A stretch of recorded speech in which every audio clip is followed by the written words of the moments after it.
1:20 de la tarde. Hay expectativa frente a la liberación de los ciudadanos alemanes secuestrados por el ELN en noviembre pasado. El presidente Juan Manuel Santos habló sobre el tema desde Cúcuta, donde evalúa la situación económica de los comerciantes en la frontera con Venezuela. Luis Eduardo Maldonado hace poco nos envió el siguiente reporte.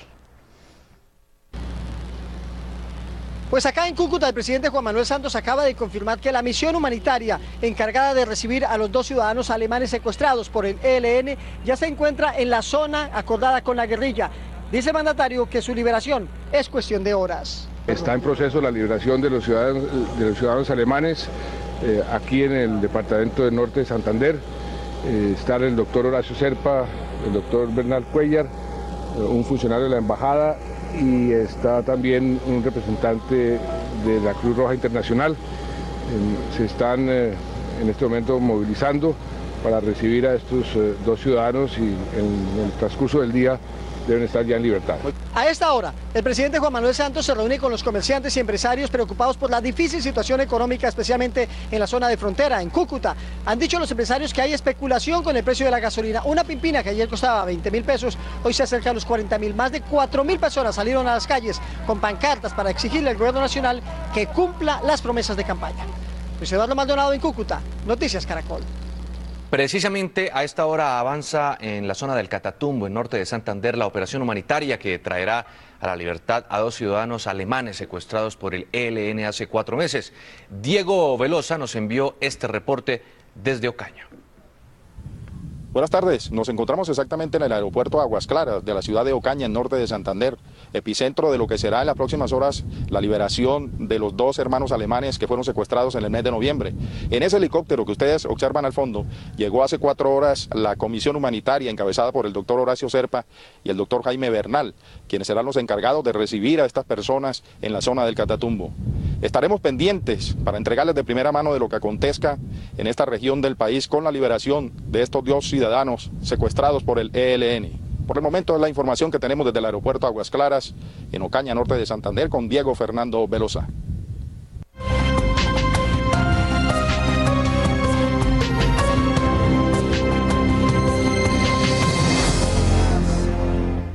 Una y 22 minutos en Colombia, perdón, miro acá, 1:52 acá en Caracas. Mucho se ha hablado, Mabel, de dónde va a ser enterrado el presidente Hugo Chávez. Y la gente en las calles pues ha manifestado su interés de que sea enterrado en el mismo lugar donde yace el cuerpo de Simón Bolívar. Pues Diosdado Cabello, presidente de la Asamblea, vía Twitter dijo que apoya esa iniciativa. Es muy importante que él lo diga porque esto va a tener que pasar en algún momento por la Asamblea y si lo aprueban, así será. Pero recuerde que la Constitución venezolana, Luis Carlos, lo que plantea precisamente es que tiene que pasar mucho tiempo, 25 años, para que un cuerpo pueda reposar ahí, o bueno, de todas formas, digamos que los restos puedan estar allí, pero ya el apoyo de Diosdado Cabello desde la Asamblea Nacional, pues es un visto bueno. Abre muchísimo. Y el día de hoy, mucho movimiento en este sector del centro de Caracas. Hablamos de los homenajes póstumos que se le hacen al presidente venezolano Hugo Chávez, ya lo mencionaba Luis Carlos Vélez, en muchos lugares se hace en este momento en América Latina y en el mundo este homenaje de 3 días de luto. Uno de ellos es en Cuba, donde han participado directamente sus autoridades. El sentido homenaje al presidente Hugo Chávez en la isla comenzó temprano en la ciudad oriental de Santiago de Cuba. Allí el general Castro depositó una rosa blanca ante un retrato de Chávez en una ceremonia efectuada en la Plaza de la Revolución Antonio Maceo. Lo acompañaron otras autoridades del gobierno y del Partido Comunista. Simultáneamente en La Habana, filas de seguidores chavistas llegaron a la Plaza de la Revolución para rendirle tributo al mandatario bolivariano. Como realidad las ideas de Bolívar, que fueron las ideas de él, de ver la América consolidada, y nosotros vamos a avanzar unidos y vamos a unir a Latinoamérica. Así que gracias Chávez, gracias comandante. El agregado naval de Venezuela en la isla representó a su gobierno. Indescriptible el sentimiento que se percibe en todo y cada una de las personas, sin importar su condición, que están pasando por acá. Hay cualquier cantidad de compañeros latinoamericanos que por algunas circunstancias se encuentran actualmente en La Habana y se han sumado a este sentimiento de solidaridad, a este sentimiento de hermandad. Los fuertes lazos entre Caracas y La Habana se han consolidado incluso luego de que Raúl Castro reemplazó en el poder a su hermano, el líder Fidel Castro, quien renunció por motivos de salud. Desde la muerte de Chávez, el gobierno cubano decretó 3 días de duelo y manifestó que la revolución bolivariana era irreversible y que Cuba seguirá acompañando a los venezolanos en sus luchas. El gobierno venezolano anunció hoy que mañana será el festivo bancario por las exequias del presidente Hugo Chávez. Y en este momento vamos con Claudia Cano, nuestra corresponsal en esa ciudad, en Estados Unidos, especialmente porque la gente de Venezuela está pidiendo intervención del gobierno venezolano para atender las quejas de estos ciudadanos que algunos se sienten exiliados. Claudia Cano no tiene todo el reporte. Hola, ¿qué tal? Los saludamos desde El Doral. Este es el sitio que concentra la atención de la comunidad venezolana aquí en el sur de la Florida. Acaba de culminar una rueda de prensa y logramos detectar que más allá del interés por conocer la logística sobre el funeral del presidente Hugo Chávez, ellos quieren aprovechar este momento coyuntural para elevar 4 peticiones al Departamento de Estado. A varios venezolanos que se encuentran en el exterior les preocupa el futuro de Venezuela. Para ellos el principio del cambio es fundamental. Porque no es socialismo, no es comunismo, es una mentalidad chavista. Y eso es fuerte arrancarlo. María Elena llegó con sus documentos que muestran su doble nacionalidad. Decirle también al gobierno de los Estados Unidos que también, haciendo valer el derecho que somos ciudadanos americanos, también ciudadanos venezolanos que nos ayuden, pues. Ellos pedirán 4 puntos al Departamento de Estados Unidos. El primero, resultados sobre la investigación a raíz de la expulsión de la cónsul de Venezuela en Miami. El segundo, que incluya en la agenda de conversaciones con el gobierno de Venezuela la reapertura del consulado de Venezuela en Miami. El tercero, que detengan las deportaciones de nuestros ciudadanos venezolanos. Y el cuarto, protección para los venezolanos americanos que están trabajando en el país. Las peticiones serán oficialmente enviadas mañana ante el Departamento de Estado. Ellos aseguran que con el cierre del consulado se están violando todos sus derechos y que en unas eventuales elecciones estarían decididos a viajar nuevamente, como ya lo hicieron en el mes de octubre, donde se movilizaron a New Orleans cerca de 8.000 venezolanos para ejercer su derecho al voto. En la información desde Miami, Claudia Cano, Noticias Caracol. Y al gobierno venezolano directamente lo que les están diciendo las personas que están especialmente en Estados Unidos es que respeten la Constitución. Estos son los contrastes, Luis Carlos, que nos encuentra en medio de esta realidad de este país, unos profundos lazos de cercanía, digamos, de quienes están hoy en el hall de la Academia Militar despidiendo al presidente Hugo Chávez y la oposición y estas otras visiones en donde incluso en Miami se ha celebrado el fallecimiento de este mandatario. Esa es una noticia que tiene, por supuesto, muchísima implicación internacional. Son 7 naciones las que han declarado el duelo nacional y 2, entre ellas Nicaragua y Bolivia, las que han declarado este duelo por 7 días de duelo. Veamos el informe. La comunidad internacional continúa enviando condolencias por la muerte de Hugo Chávez.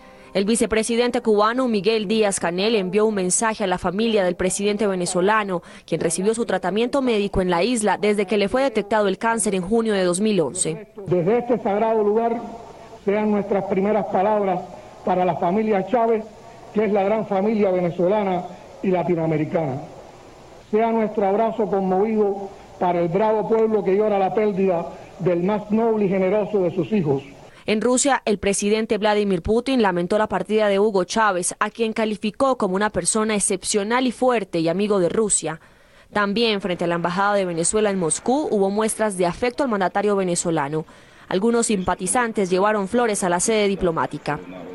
También en países como Filipinas, Argentina, México y Perú, las embajadas de Venezuela abrieron sus puertas y recibieron a diferentes personas que desde la distancia rindieron homenaje póstumo a Chávez. Todo por el hombre al que muchos consideran como el líder más carismático y controversial de América Latina en los últimos años.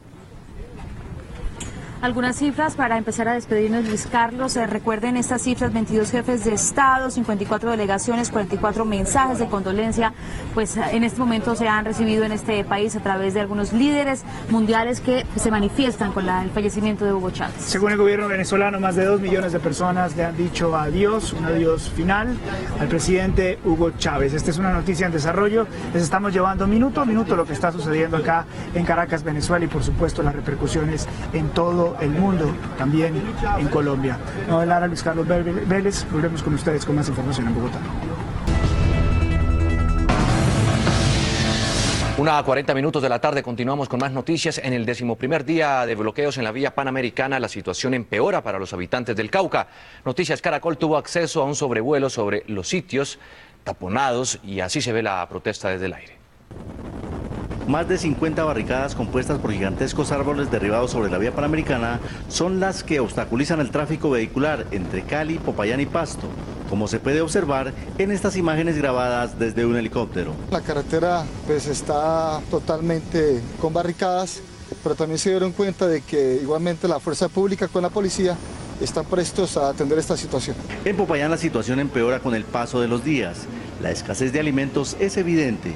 Algunos negocios han cerrado y otros están a punto de hacerlo. Si esto sigue como está, nos vemos en la penosa obligación de despedir 40 empleados este fin de semana. Payaneses como Jorge Gómez tratan de comprar lo poco que queda en los supermercados. Estamos raspando la olla, aquí estamos raspando los estantes, pues realmente esta situación del paro yo creo que ya debe tener su final. Tampoco hay gasolina y el transporte público solo presta su servicio en un 10% de su capacidad. Por eso los habitantes de este departamento le exigieron al gobierno nacional concretar acuerdos con los caficultores para ponerle fin a esta crisis. En Popayán, Freddy Calvache, Noticias Caracol. Gracias, Freddy. Hace unos momentos les mostrábamos la difícil situación que están viviendo los viajeros nacionales y también los extranjeros varados por culpa del paro cafetero. La Fuerza Aérea Colombiana está haciendo un gran esfuerzo en el sur del país para tratar de evacuar a un buen número de esos afectados. Carlos Gutiérrez tiene la información de cómo está transcurriendo esta operación aérea. Carlos, adelante. Con normalidad, Vanessa, buenas tardes. Ha dicho la Fuerza Aérea Colombiana que ha puesto tres aviones Hércules y un Boeing 727 para trasladar durante estos días de paro a cerca de 1.500 personas y ha transportado de Cali hasta Pasto cerca de 600 toneladas de carga. Centenares de personas varadas desde hace más de 10 días en Cali por el bloqueo en la vía panamericana se aglomeran en la zona de carga del aeropuerto Alfonso Bonilla Aragón de Palmira para lograr por aire llegar a su destino. Que ya que hoy, que mañana, ya lo último, ya uno desesperado sin plata. Porque es que estoy embarazada y entonces me iban a dejar por fuera, entonces yo les dije que por favor, ¿cómo me iban a dejar si llevamos ya 10 días allá esperando? La escasez de alimentos e insumos médicos en ciudades como Popayán y Pasto llevó a las autoridades a enviar vía aérea y hasta de noche más de 40 toneladas de medicamentos. La capacidad va a estar asociada a la parte humanitaria de alimentación, la parte de alimentos perecederos. En aviones de la Fuerza Aérea Colombiana como este Hércules evacúan por periodos a los viajeros que han quedado represados en estos complejos de transportes debido al bloqueo como consecuencia del paro cafetero. Ya podemos estar aquí en Pasto y podemos seguir para Ecuador porque nosotros vivimos en Ecuador. Ya son más de 1.500 personas y cerca de 600 toneladas de carga las que han sido trasladadas vía aérea en 3 departamentos del país. Hemos hecho 6 vuelos de 110 pasajeros cada vuelo. Según la Fuerza Aérea, este tipo de labores se realizarán de manera indefinida. El grupo de aviación del Ejército con sede en Popayán también se ha unido a esta serie de operaciones aéreas humanitarias y es así como hasta la fecha han transportado ellos en sus helicópteros 25 toneladas de medicina y han transportado 300 pasajeros. Algunos de estos pasajeros son enfermos y médicos. En Cali, Carlos Gutiérrez, Noticias Caracol. Carlos, muchas gracias. Y los 11 días de paro cafetero están dejando pérdidas millonarias. La industria avícola, las estaciones de gasolina son sectores muy afectados. Los lecheros, los arroceros, los exportadores están sintiendo cada vez más los rigores del paro. En esta importante plaza de mercado de Bogotá, al igual que ocurre en muchas otras del país, diferentes productos agrícolas ya escasean como consecuencia de los bloqueos del paro cafetero. La arveja que está a 4.000 pesos la libra, que antes la teníamos a 2.000. El lulo estaba barato, pero ahorita quedó a 2.000 la libra. Otro sector que está fuertemente golpeado por el paro es el avícola, con pérdidas por 50.000 millones de pesos. A causa de los bloqueos, cada día se están dejando de vender 130 millones de huevos y 30.000 toneladas de pollo. 130.000 aves han muerto porque no les está llegando el alimento y 8 millones más están en riesgo de morir si el paro persiste. También las estaciones de combustible están dejando de vender en el eje cafetero, el sur y el suroccidente del país 750.000 galones diarios de gasolina corriente y 1.100.000 galones de ACPM. Es decir, que sus ventas se redujeron en 16.650 millones de pesos diarios, con pérdidas para estas estaciones de 1.000 millones de pesos por día. Los transportadores de carga no se quedan atrás. Sus pérdidas acumuladas por los bloqueos ya suman 95.000 millones de pesos. Unos 10.000 vehículos se han visto afectados. Entre tanto, los pequeños productores de leche se están quedando con 500.000 de litros diarios represados en sus fincas, por los cuales recibirían 500 millones de pesos diarios. A su turno, la industria arrocera señala que si bien no tiene cuantificadas las pérdidas, en algunas zonas el arroz está represado y hay serias demoras en la movilización de semillas y fertilizantes. Cuéntenos en @noticiascaracol.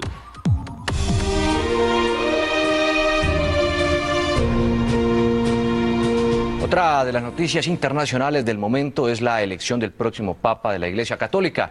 Vamos a Ciudad del Vaticano con nuestra enviada especial Margarita Rojas. ¿Qué ha pasado en el cuarto día de reuniones de los cardenales, Margarita? Adelante.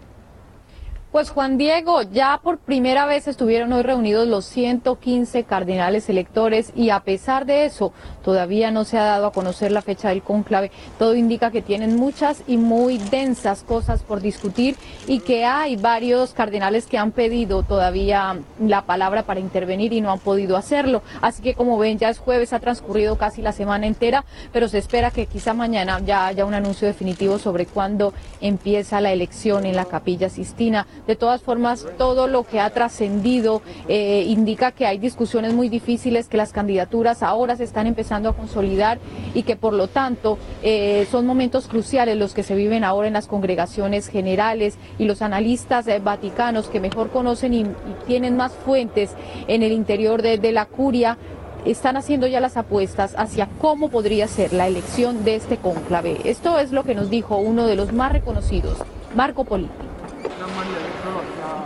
Ha escrito varios libros que hicieron historia. Uno de ellos, un análisis temprano de que el papado de Benedicto XVI estaba en crisis. Y la experiencia de haber cubierto 4 cónclaves, Marco Politi asegura que el de 2013 es el más difícil del último siglo. Todavía no hay candidaturas que tienen un consenso bastante y por eso los cardenales deseaban en esta semana de haber más tiempo. Y la crisis de gobierno que ha afectado el prestigio de la curia romana hace pensar que el Papa no será italiano y no será europeo. Muchos cardenales de diferentes opiniones y tendencias son de acuerdo que es necesario continuar la internacionalización del papado. Y por eso, por la primera vez en la historia de la Iglesia, hay la posibilidad real de un Papa de Norteamérica o de América Latina. Los bloques se están configurando. Los estadounidenses, con el argumento de la transparencia, habían optado por tener un encuentro diario con la prensa, pero el Vaticano les ordenó silencio. Los cardenales, en cierto modo, se sentían en el deber de informar un poco a los periodistas sobre cómo iban las congregaciones generales, pero resulta que también en las congregaciones generales los cardenales deben mantener el secreto. Una votación prolongada podría dar argumentos a quienes insisten en que la Iglesia está dividida. De alguna forma, esta elección es un borrón y cuenta nueva. Aquí ha hecho noticia grande, como les contaba en la nota, el tema de ese pedido para que los cardenales estadounidenses cesaran todo contacto con la prensa. Ellos le estaban apostando a otra forma de interrelación, quizá más abierta en relación con las congregaciones, pero les han pedido silencio y suspender su briefing. Como vemos, quizá los bloques se están consolidando, se habla de los italianos versus los extranjeros, con una fuerza importante de los estadounidenses. Ya los resultados del cónclave nos mostrarán en realidad cómo se configuraron esas fuerzas. Aquí, entre tanto, seguimos pendientes. Desde Ciudad del Vaticano, Margarita Rojas, Noticias Caracol.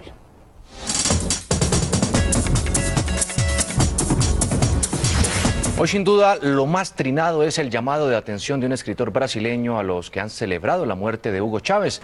Vamos en vivo a nuestra redacción digital con Claudia Leonor Vesga. Claudia, buenas tardes. ¿Y de qué escritor estamos hablando? Juan Diego, estamos hablando de Paulo Coelho, el escritor tal vez más leído en el mundo y autor de libros como El alquimista y Diario de un mago. Pues bien, Coelho no soportó ver las imágenes de gente celebrando en Miami la muerte de Hugo Chávez y decidió lanzar el siguiente trino. Murió Hugo Chávez y hay gente que se alegra. La burla al dolor ajeno solo demuestra la pobreza y la miseria humana. Este mensaje ha sido compartido por cerca de 14.000 personas en Twitter y hoy también se conoció el impacto en esta red social de la noticia sobre la muerte de Hugo Chávez. Se habla de que en las primeras 12 horas se mencionaron 4 millones de veces los nombres de Hugo Chávez y muerte de Hugo Chávez. Los países que más trinaron, además de Venezuela, fueron Colombia y Argentina. Tan solo en Noticias Caracol, el primer mensaje de última hora fue retrinado 3.244 veces. Y una de las fotos más comentadas en las últimas horas en las redes sociales es la siguiente, la de una simpatizante chavista desmayada. La imagen resume el fervor popular en las calles caraqueñas, con personas que se desploman luego de soportar horas a rayo del sol en su intento por darle el último adiós a Hugo Chávez. Recuerden seguir conectados con la mejor información en www.noticiascaracol.com. Feliz tarde. 2:12 minutos de la tarde, vamos con lo último en vivo a los lugares donde hay Noticias Caracol en desarrollo. En un momento tendremos los graves disturbios en el norte de Bogotá. Entre tanto, comenzamos en Caracas, Venezuela, con Lisset Villafranco. ¿Qué es lo último, Lisset? Hola Juan Diego, buenas tardes. Continúan los honores en el patio de honor de la Academia Militar al presidente Hugo Chávez y también continúan llegando los presidentes de Latinoamérica. Hace pocos minutos llegó la presidenta de Brasil, Dilma Rousseff, llegó acompañada del expresidente Luis Ignacio Lula da Silva y también está en el país el presidente de Cuba, Raúl Castro. Ellos vienen a darle este último adiós al presidente Hugo Chávez. El canciller Elías Agua decía hoy que se han confirmado 22 mandatarios que van a estar para el día de mañana a las 10 de la mañana, darle ese homenaje de jefe de Estado en el último adiós de Hugo Chávez Frías. Juan Diego. Gracias, Lisset. Le recibo yo y regresamos aquí a Colombia, a Pereira, donde se adelanta la reunión entre el gobierno y los líderes de los caficultores en busca de una solución al paro cafetero. Freddy Gómez está allá con lo último. Freddy. Dos cosas, la primera de ellas, 25.000 pesos es la diferencia que hay entre el gobierno y los caficultores. La segunda, de levantarse el paro hoy, los cafeteros estarían pendientes de una próxima reunión para los 4 puntos restantes. Entre ellos, uno de los temas que le interesa, el tema de la importación del café. Desde Pereira, Freddy Gómez, Noticias Caracol. Muchas gracias, Freddy. Ahora vamos al suroeste de Antioquia, uno de los puntos de concentración de los cafeteros. Allí está Juan Pablo López. ¿Qué expectativa hay con respecto a la mesa de conversaciones? Juan Diego, buenas tardes. Le trasladamos la pregunta a los cafeteros precisamente aquí en el municipio de La Pintada. Don Andrés Luján, ¿cuál es la expectativa de la reunión en Pereira? Hombre, de las negociaciones en Pereira esperamos los mejores resultados en bien de toda la caficultura colombiana. Y desde aquí el suroeste antioqueño y todos los colombianos cafeteros, insistimos, requerimos una tasa de cambio preferencial para el sector exportador, en este caso el cafetero. Muchas gracias. Gracias a usted. Sigue bloqueada en ese momento la vía Medellín-Manizales en el sector de La Pintada. En el suroeste de Antioquia, Juan Pablo López, Noticias Caracol. Juan Pablo, gracias. Y el proceso por el escándalo del carrusel de la contratación en Bogotá sufrió un duro revés jurídico en un juzgado aquí en la capital. Julián Ríos nos cuenta qué fue lo que pasó con el preacuerdo que se tenía con el contratista Emilio Tapia. Julián. Vanessa, pues precisamente un juez aquí del Complejo Judicial de Palo Quemado acaba de negar ese preacuerdo que ha firmado el polémico excontratista Emilio Tapia con la Fiscalía General de la Nación. El juez ha dicho que para poder avalar este documento se necesitaba que este polémico contratista reintegrara por lo menos el 50% de los dineros que se despilfarraron en el contrato de las obras para el Transmilenio de Bogotá. El juez tampoco ha aceptado la retractación que ha hecho Emilio Tapia, porque Emilio Tapia dice que se retracta del delito de concierto para delinquir para poder aceptarlo en el preacuerdo, pero como no quedó estipulado así, en este momento pues los procesos y las investigaciones contra algunos concejales por este escándalo del carrusel están en vilo. Esto fue lo que dijo el juez hace pocos minutos aquí en Bogotá. Y el aseguramiento del remanente brilla por su ausencia dentro de este proceso, tal como lo advirtió en su oportunidad el agente del Ministerio Público, quien refirió que como no se había cumplido con aquel requisito de procedimiento, la Fiscalía no podía celebrar preacuerdos con Emilio José Tapia Aldana, inferencia que abriga este despacho. El juez le dio la oportunidad a la Fiscalía y al abogado defensor de Emilio Tapia para que apelen esta decisión, la cual pasará al Tribunal Superior de Bogotá. Desde el Complejo Judicial de Palo Quemado, Julián Ríos, Noticias Caracol. Bien, y en Noticias de Salud les contamos que más de 1.000 millones de personas alrededor del mundo sufren de tensión alta y lo más grave es que casi la tercera parte de esas personas no se dan cuenta porque no se toman la atención. Esta mañana le pregunté a Juan Diego si se la había tomado. ¿Ya se la tomó? Ya me la tomé, pero con esas preguntas se me sube la tensión. ¿Cómo la tiene? ¿Normal? Está normal, está normal. La doctora Fernanda nos explica por qué la gente no se toma la atención. Doctora. Hola, muy buenas tardes para todos. No se la toma, no se da cuenta que tiene la enfermedad y eso pasa porque la hipertensión por lo general no produce síntomas. Por eso se le llama la enemiga silenciosa. Infortunadamente para muchos el primer síntoma puede ser un infarto cardíaco o un derrame cerebral. Por eso la invitación que le hago hoy es a revisarse con regularidad la tensión. Eso le va a evitar muchas complicaciones. Síntomas como dolor de cabeza, mareos, sangrados nasales, pitos en el oído, enrojecimiento de la cara o calor podrían ser señales de que usted tiene tensión alta.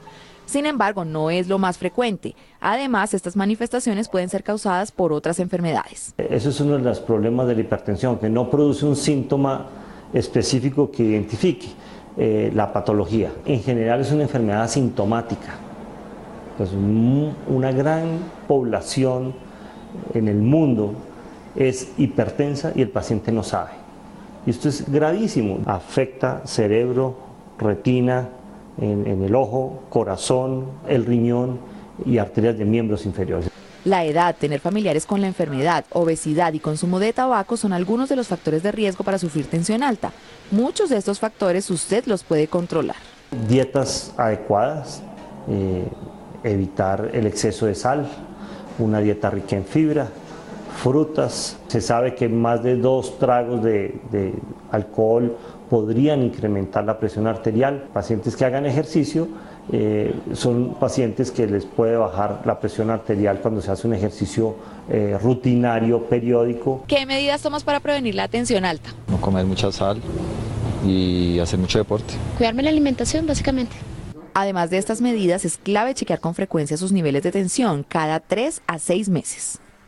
Insisto, no hay que esperar a tener síntomas para hacerse los chequeos.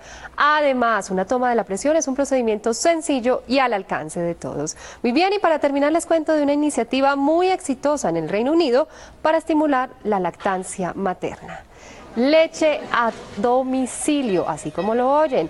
Un grupo de voluntarios en moto llevan la leche que se encuentra congelada en los bancos a la casa de madres de bebés prematuros. Incluso el motociclista va hasta el trabajo de la mujer, recoge la leche, luego la lleva a casa donde está el bebé a la espera. Todo con tal de no privar a los niños de este líquido vital. Una muy buena solución para mamás con problemas para lactar o para las que deben trabajar. Termina la información de salud. Feliz tarde. Feliz tarde para usted, doctora. En Medellín, un equipo de rescate trasladó desde el municipio de Andes, a la capital de Antioquia, a un hombre de 32 años que pesa 180 kilos. Hace un año realizaron una operación similar para salvarle la vida. Hasta el municipio de Andes, en Antioquia, llegó este equipo de rescate para salvarle la vida a Marinardo Marín Castañeda, un hombre de 32 años que sufre obesidad mórbida. Hace un año él está en un peso aproximado de 150 kilos, en estos momentos presumimos que está más o menos en 180 kilos y en estos momentos ya la parte de la respiración es muy difícil porque padece una apnea obstructiva del sueño. Él tiene demasiado cansancio tanto en la columna como en la cadera, como él lo manifiesta. Marinardo, quien padece de parálisis en las extremidades de su cuerpo, fue tratado hace un año por la Fundación Gorditos de Corazón. Hoy su situación es más grave. Aborreció, porque uno se puede levantar de la cama. Uno esperando que alguien, depresión, sí, que alguien lo vengan a bañar a uno. Eso es una cosa muy horrible, uno en la cama esperando que alguien lo ayude a levantar.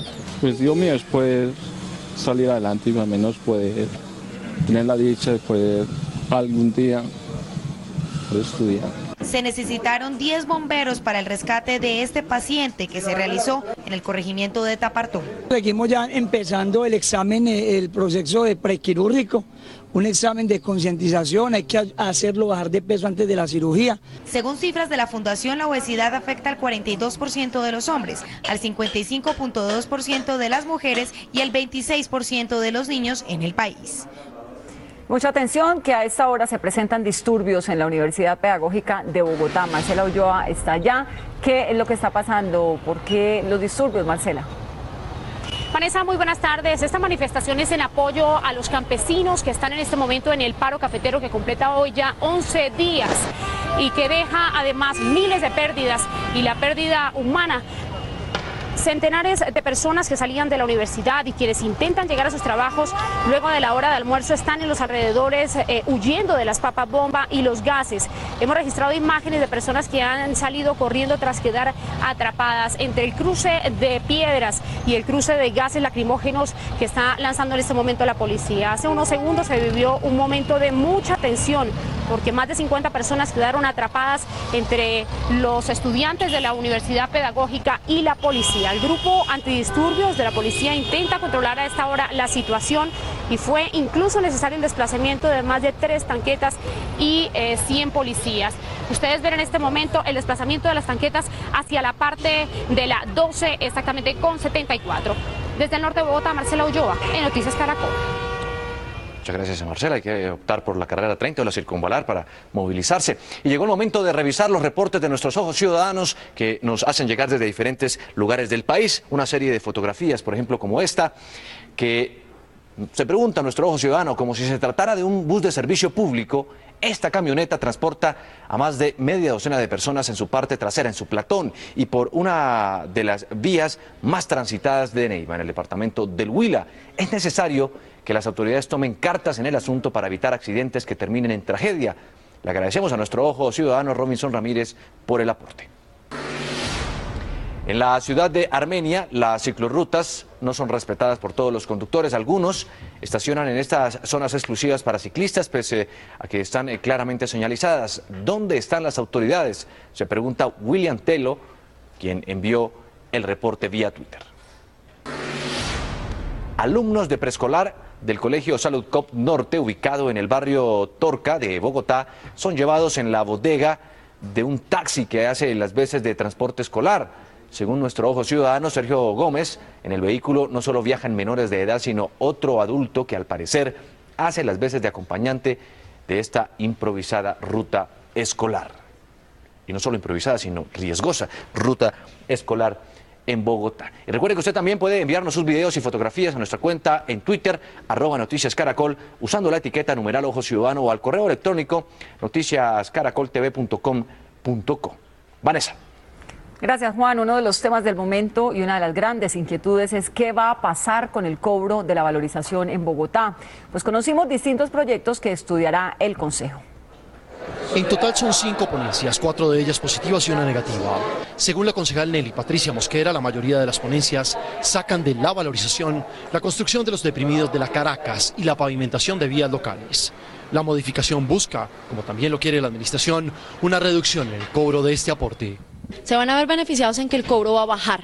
El cobro ya no va a ser lo que les llegó a sus casas, van a recibir una nueva facturación y la tarea es seguir disminuyendo esos costos. El concejal progresista Yesid García afirma que en el proyecto se buscará derogar el POS del Norte, por el que los ciudadanos tendrían que pagar 520.000 millones de pesos en septiembre. También busca, según él, beneficiar a los más pobres. En segundo lugar, porque exime todas las propiedades menores de 80 millones de pesos. Esto favorece a los sectores de menores ingresos de la población. De las 5 ponencias hay una negativa, es la del presidente de la Comisión de Hacienda del Consejo. El concejal Omar Mejía Báez sostiene que el alcalde Petro incluyó en el proyecto varias megaobras y no lo esencial, según él, darle solución a los altos cobros que le han llegado a los ciudadanos. Entonces yo le estoy pidiendo al Consejo de Bogotá que neguemos ese proyecto y que obliguemos al alcalde a que plantee una norma simplificada que permita resolver el problema social. Es decir, la gente no está protestando caprichosamente. El próximo lunes la Comisión de Hacienda votará la modificación a la valorización que pasará a plenaria en las sesiones extras del Consejo de Bogotá. En una operación internacional fueron capturados 2 de los máximos líderes del narcotráfico que operaban en la calle del Bronx en Bogotá. Según las autoridades, estaban planeando crear sitios similares en varias capitales del continente. Policía Nacional, ahora la vuelta. Más de un año de seguimientos permitió a los agentes de la SIJIN llegar a la casa en Bogotá de alias Homero, el presunto jefe de una de las mafias del sector del Bronx, en el centro de Bogotá. El hombre está sindicado de ser uno de los principales distribuidores de bazuco y marihuana en países como Perú, España, Costa Rica y Ecuador. ¿Quién lo tiene? Sí, ya. Minutos después, en un operativo simultáneo en Ecuador, las autoridades de ese país y las colombianas capturaron a su hermano, conocido con el alias de Mosco, otro señalado jefe de una de las bandas de la calle del Bronx. Había engañado a las autoridades ecuatorianas, haciéndose pasar como refugiado, tenía documento como refugiado, lo cual le daba ese estatus en Ecuador, pero desde allí seguía delinquiendo. El director de la policía, general José Roberto León Riaño, explicó que el hombre estaba conformando otra calle del Bronx, en Ecuador, y desde allí pretendía crear otros sitios similares en varios países. En Panamá, en Centroamérica, Costa Rica, con el fin de hacer actividad criminal similar a la que estaba ejecutando allí desde el Bronx. Junto con él, fueron capturadas otras 4 personas, entre ellas su esposa, alias Yuleima. La mujer, según las autoridades, era la encargada de viajar a Bogotá, recoger el dinero de la calle del Bronx y llevarlo a Ecuador. Fortalecer esa alianza criminal para comenzar a generar el incremento del consumo interno en estos países. Ahora en la mira de la policía está alias Manguera, el máximo jefe de las organizaciones del Bronx. 2:34 de la tarde y vamos al Atlántico, donde la policía investiga el asesinato de un patrullero de la policía que hacía seguimientos a bandas criminales. Al parecer fue víctima de un robo. Cuando iba en su motocicleta por esta trocha en el municipio de Soledad, fue asesinado el patrullero de la policía Ricardo Ricaurte, de 27 años de edad. La versión que manejan las autoridades es que se trató de un atraco. Se maneja la hipótesis de que le iban a hurtar la motocicleta y opuso resistencia. La policía no descarta que se trate de una retaliación de bandas dedicadas al hurto de vehículos, a las que el patrullero venía haciéndole seguimiento. Específicamente en el municipio de Soledad, la reducción del hurto de motocicletas ha sido del 44% con respecto a las mismas cifras y la misma fecha del año inmediatamente anterior. Este muchacho trabaja en esa zona. El patrullero, que se encontraba en su día de descanso, llevaba 2 años y medio en la policía y con frecuencia transitaba por ese lugar donde tenía una pequeña parcela. Sus vecinos así lo recuerdan. Era una persona muy amable, se descataba porque era muy recochero, muy mamador de gallo y no, un muchacho bien. La policía realiza operativos para dar con los responsables del crimen. Noticias Caracol conoció que la Sala Penal de la Corte Suprema de Justicia pidió a la Fiscalía investigar al excongresista Juan José García, esposo de la senadora Piedad Zucardi, por supuestos vínculos con las autodefensas. Esta determinación se respaldó en la medida de aseguramiento a la congresista por presuntas reuniones de la pareja con miembros de las autodefensas del Bloque Norte. En la medida de aseguramiento a Zucardi, la Sala Penal la consideró un peligro para la sociedad, razón por la cual tendrá que permanecer detenida por el delito de concierto para delinquir agravado. Un derrumbe en zona rural de Florencia dejó a más de 150.000 usuarios sin el servicio de agua potable. Gigantescas piedras dañaron la red de conducción y se prevé que la emergencia se prolongará por una semana. No conozco cuáles son las piedras que se consultaron en caso de que... El deslizamiento afectó a uno de los tubos que surte de agua a la capital del departamento. Hernán Salazar, gerente de la empresa de servicios públicos, dijo que la empresa ya trabaja en la reparación de la red. Es una rotura de la tubería, estamos haciendo en este momentico la explosión de una roca que es la que nos está impidiendo conocer exactamente la dimensión de la tubería dañada. Una vez tengamos este diagnóstico, pues procederemos a la reparación inmediata. El corte afecta a más de 150.000 habitantes y puede prolongarse por una semana hasta cuando los ingenieros militares dinamiten la roca que causó la emergencia. Para poder hacer la remoción de la roca, inicialmente vamos a hacer unas perforaciones, unos barrenos de aproximadamente 1 metro y procedemos a la voladura. La situación en la capital del Caquetá se torna difícil, pues a la falta del servicio se le suman las difíciles condiciones que enfrenta la región a causa del paro cafetero. En la vereda La Carbona, zona rural de Florencia, en el Caquetá de Eduardo Ardila Lozada, Noticias Caracol. Bien, a propósito de la conmemoración del Día Internacional de la Mujer, la alcaldía local de Ciudad Bolívar en Bogotá reveló una cifra aterradora. En lo corrido de este año, 20 mujeres han sido abusadas sexualmente en esa localidad, pero lo peor es que 8 de ellas son niñas. Ana Plazas y su hija de 13 años viven en Ciudad Bolívar, en el sur de Bogotá. Se sienten inseguras a caminar por las calles, por lo que han decidido acompañarse siempre. Tiene demasiado vicio, demasiada droga por las calles, no nos puede pasar.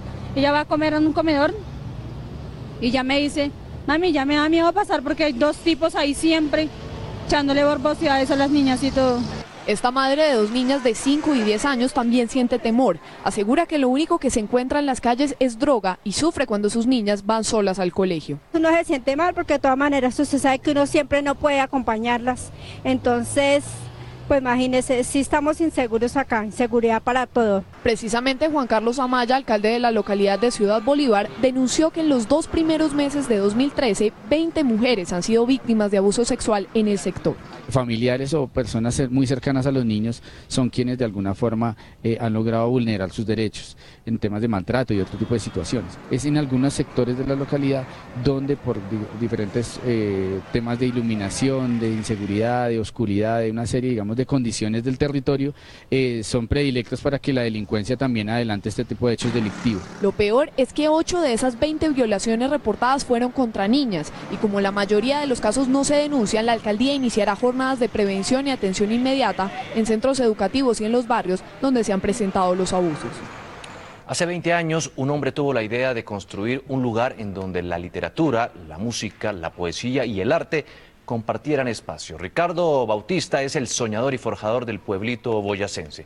Esta es gente que le pone el alma a las cosas y suele hacer la diferencia en Caracol y Bancolombia más cerca. Entre las verdes montañas boyacenses está Duitama, una población que nació de un caserío muisca gobernado por el cacique Tundama en 1539. Y en una vereda cercana se alza el pueblito boyacense, fundado y pensado por Ricardo Bautista, periodista y compositor tunjano. Es un sueño hecho realidad, es un sueño construido como se construyen los versos. Poniéndole el alma con su pluma y su guitarra, desde 1991 el maestro empezó esta loca idea que hoy es uno de los orgullos de los boyacenses. Construido con la sensibilidad, con el amor, con el corazón, pero sobre todo con una intencionalidad, cual era que los artistas, los cultores, los dedicados al arte, tuviéramos un espacio donde vivir. Lo admiramos nosotros por la idea grandiosa de haber pensado en Pueblito Boyacense como ese rincón de paz colonial. Las 120 casas que hay en este lugar representan 7 de los más hermosos pueblos de Boyacá: Villa de Leyva, Tibasosa, Tensa, Monguí, Ráquira, Sáchica y el Cocuy, en los que se representan su rica cultura. Uno ya puede sentir que vivir pues nacer en Colombia es lo mejor que uno le puede haber pasado. Hay muchas personas que sueñan y eso es parte de la vida y de lo que engrandece a cada persona, pero llevarla a la realidad es más complejo. En este lugar la música carranguera llena cada espacio, la comida típica desata todos sus sabores y aromas y los habitantes valoran la cultura ancestral de unos lugares más visitados de toda Colombia. Y mucha atención que desde Ocaña, en el norte de Santander, ya partió la misión humanitaria que busca traer a la libertad a los 2 ciudadanos alemanes. El helicóptero despegó hace algunos momentos del aeropuerto de Aguas Claras, en Ocaña, donde se concentra la operación de rescate. En la aeronave van Horacio Serpa Uribe, el exprocurador Jaime Bernal Cuellar y delegados de la Cruz Roja Internacional, quienes recibirán de los guerrilleros del ELN a los hermanos alemanes secuestrados hace 4 meses en la región del Catatumbo. Bienvenidos, aquí los estamos esperando. Y estas fueron las noticias. Nos vemos a las 7 de la noche con una nueva edición informativa. Ya viene el Gol Caracol. Esto es Noticias Caracol. Primero noticia, buenas tardes. Buenas tardes.